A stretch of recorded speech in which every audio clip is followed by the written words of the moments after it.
لیکن اللہ کے نبی فرماتے ہیں اے بلال ایسا کون سا عمل کرتے ہو کہ میں نے تمہیں جنت جب مجھے دکھائی دی تو میں نے جنت کے اندر تمہارے جوتوں کی آواز سنی. یعنی اللہ نے مجھے بتا دیا بلال سے میں اتنی محبت کرتا ہوں کہ بلال کو جنت دے کر رہوں گا.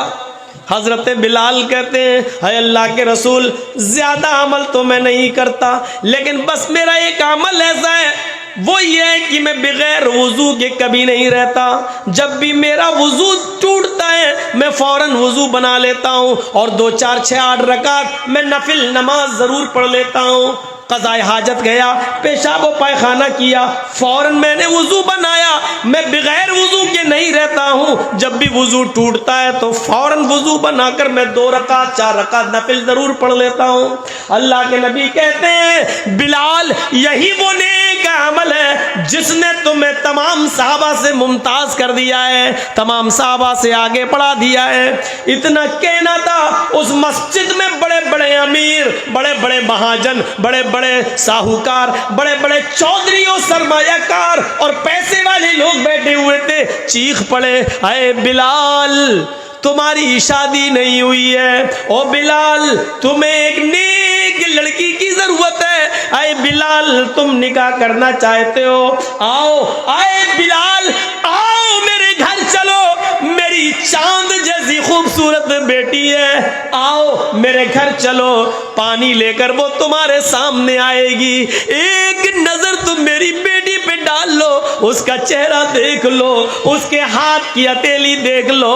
اے بلال اگر میری بیٹی تمہیں پسند آ جائے تو میں اپنی بیٹی کا نکاح تمہارے ساتھ کرنے کو تیار ہوں. اے بلال اللہ کے رسول نے تمہیں جنتی کہا ہے, اگر تمہارے ساتھ میری بیٹی بیاہ دی جائے, تمہارے ساتھ میں اپنی بیٹی کا نکاح کر دوں تو میری بیٹی بھی تمہاری صحبت میں نیک عمل کرنے والی ہو جائے گی اور وہ بھی جنت کی حقدار ہو جائے گی, اور دیندار لڑکے سے شادی کرنے کی وجہ سے شاید اللہ میری بھی بخشش کر دے, اللہ میری بھی مغفرت فرما دے.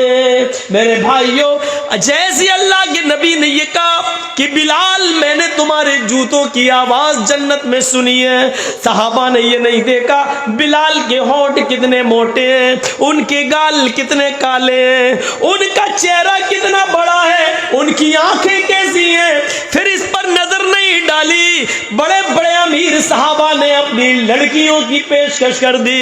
اے بلال انہوں نے پہلے کہہ دیا ہے پہلے ان کی بیٹی دیکھ لو, اگر پسند آ جائے تو کر لو اور اگر نہ آئے تو میرے گھر آؤ. اے بلال ایک نظر میری بیٹی پر بھی ڈال لو. اے بلال اگر میری بیٹی تمہیں پسند آ جائے تو میں بھی نکاح کرنے کے لیے تیار ہوں. میرے بھائیوں دینداری کو معیار بنایا گیا, دینداری کو معیار بنایا گیا, دینداری کو میرے بھائیوں کسوٹی بنایا گیا ہے. وہاں شکل و صورتوں کو نہیں دیکھا گیا, کہا ان اللہ لا ينظر الى اجسامکم ولا الى صورکم, اللہ تمہاری شکلیں نہیں دیکھتا, اللہ تمہارے جسموں کو شریر کو نہیں دیکھتا, اللہ تو تمہارے تقوی کو دیکھتا ہے, تمہارے دلوں کو دیکھتا ہے. یہ بلال تھے, یہ بلال. میرے بھائیوں اسی طریقے سے ایک انصاری لڑکی کی طرف ایک صحابی کو بھیجا گیا, کہا اللہ کے نبی نے جاؤ تمہاری شادی نہیں ہوئی ہے, کہ نہیں, تم فلاں فلاں گھر پہ جاؤ, وہاں ایک انصاری کی لڑکی رہتی ہے, ایک نظر اس کو دیکھ لو اور اس کے گھر والوں سے کہہ دینا کہ اللہ کے رسول صلی اللہ علیہ وسلم نے تمہیں اپنی بیٹی کا نکاح میرے ساتھ کرنے کے لیے کہا ہے, جاؤ تمہارا نکاح ہو جائے گا.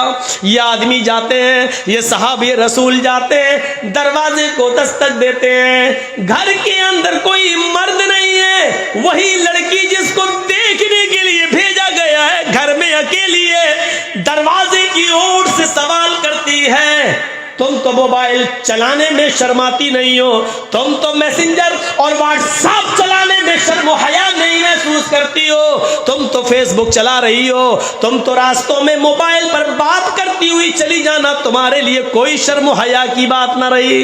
وہ عورت تھی, لڑکی تھی, نبی اکرم نے اس کو دیکھنے کے لیے بھیجا تھا. صحابی گھر کو دروازے کو دستک دیتے ہیں. اندر سے آواز آتی ہے کون؟ انہوں نے اپنا نام بتایا. میں کہنے لگے اندر سے آواز آتی ہے میرے ابو نہیں ہے, میری امی نہیں ہے, میں گھر میں اکیلی ہوں, اس لیے میں تمہیں اندر آنے کی اجازت نہیں دے سکتی. لیکن یہ تو بتاؤ تمہیں آنا کیسے ہوا, کس مقصد سے آئے ہو؟ کہنے لگے یہ صحابی رسول اللہ کے نبی صلی اللہ علیہ وسلم نے تمہارے باپ کے پاس مجھے یہ پیغام دے کر بھیجا ہے کہ ان کی ایک بیٹی ہے.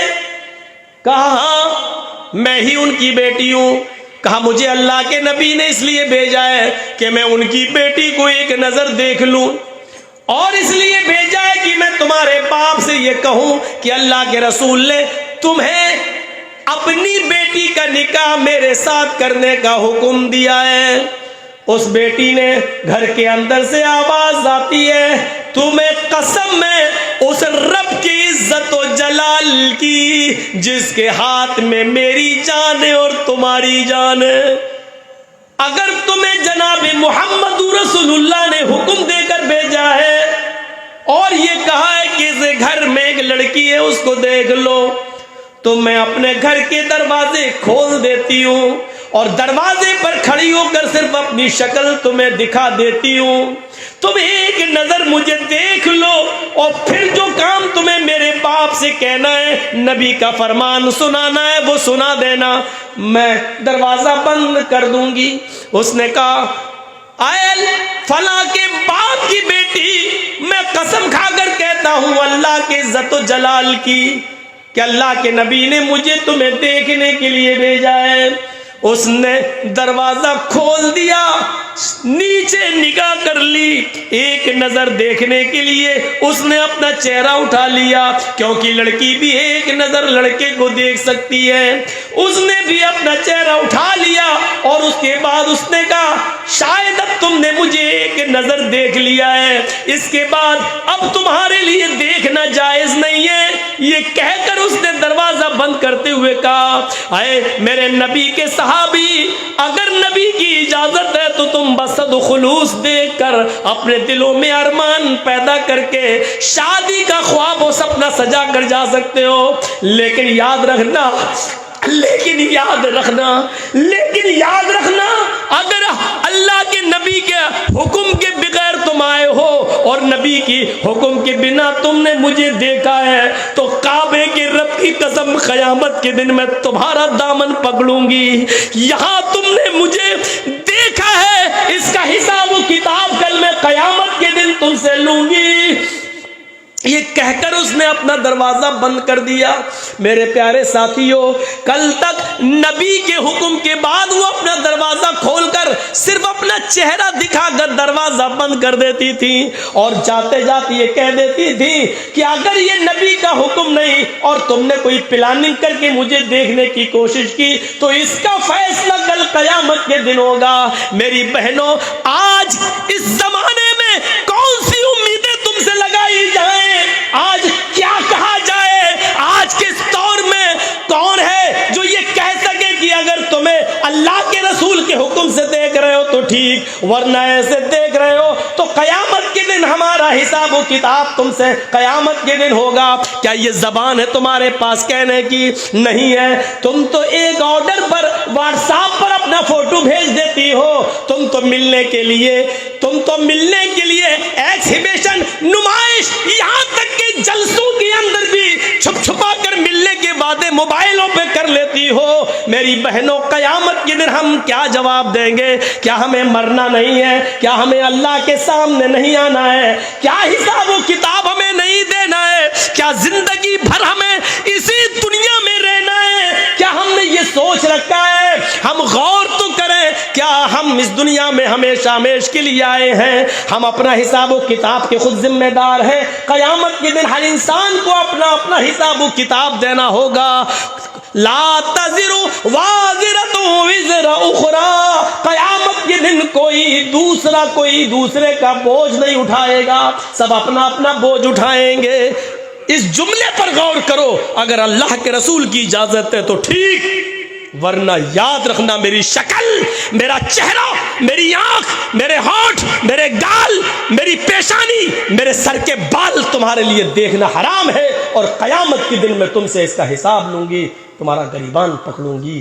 میرے بھائیوں، اپنے ہونے والے شوہر کے سامنے، جس کے لیے تم حلال ہونے جا رہی ہو اور جس کے لیے پوری زندگی تم اس کی زندگی بننے جا رہی ہو، شادی سے پہلے اس کو بھی ایک نظر کے بعد دوبارہ دیکھنا جائز نہیں ہے۔ تو اوروں کے سامنے ہمارا آنا جانا، بیٹھنا، بات کرنا، گپے شپے کرنا اور وعدے کرنا اور ہوٹلوں میں بیٹھ کے چائے پینا، یہ کہاں سے جائز ہو جائے؟